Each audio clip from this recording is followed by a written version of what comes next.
तुम्ही टाइम नाही असं म्हणता, पण खरं कारण तर हे आहे की ती गोष्ट तुमच्यासाठी इम्पॉर्टंट नाही. वर्कआउट करायचं नाही कारण वेळ नाही. आई वडिलांसोबत 10-15 मिनिटं बोलायचं आहे, वेळ नाही. स्वतःला काहीतरी नवीन शिकायचं आहे, वेळ नाही. पण तोच वेळ मोबाईल स्क्रॉल करत असताना किंवा एखादी सिरीज बघत असताना 1-2 तास कसे चालले जातात काही कळत नाही. चला एका छोट्याशा एक्झाम्पल पासून आपण समजून घेऊ. तुमचा फेवरेट मूवी किंवा मॅच जर टीव्हीवर सुरू असेल तर तुम्ही 2 ते 3 तास काढताच ना. तेव्हा कसे गप्प गुमान बसलेले असतात टीव्ही समोर किंवा मोबाईल समोर. मग त्यावेळेस हा वेळ कुठून आलेला? 2 ते 3 तास आरामात बसताच ना, कारण तुम्हाला ते आवडतं. टाइम नाही अशातला भाग नाही.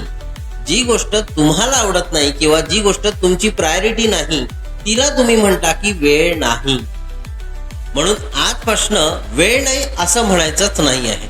तुम्ही त्या गोष्टीला प्रायोरिटी देता आहात का हे स्वतःला विचारायचं. टाइम नाही अशातला भाग नाही. नेमकं तुम्ही काय चूज करता हे महत्वाचं आहे, कारण शेवटी तुमची चॉईसच तुमची लाईफ बनवत असते. आणि आज तुम्ही काय चूज करणार आहात हे कमेंट मध्ये नक्की सांगा. लक्षात ठेवा, लाईफ इज सो सिम्पल. फक्त विचार चेंज करण्याची गरज आहे. आज ट्राय करा आणि उद्या फरक सांगा. मी आहे विदर्भाचा, अमरावतीचा डॉक्टर आशिष. पुन्हा भेटूया अशा एका भन्नाट व्हिडिओ मध्ये. तोपर्यंत काळजी घ्या. Take care and bye bye.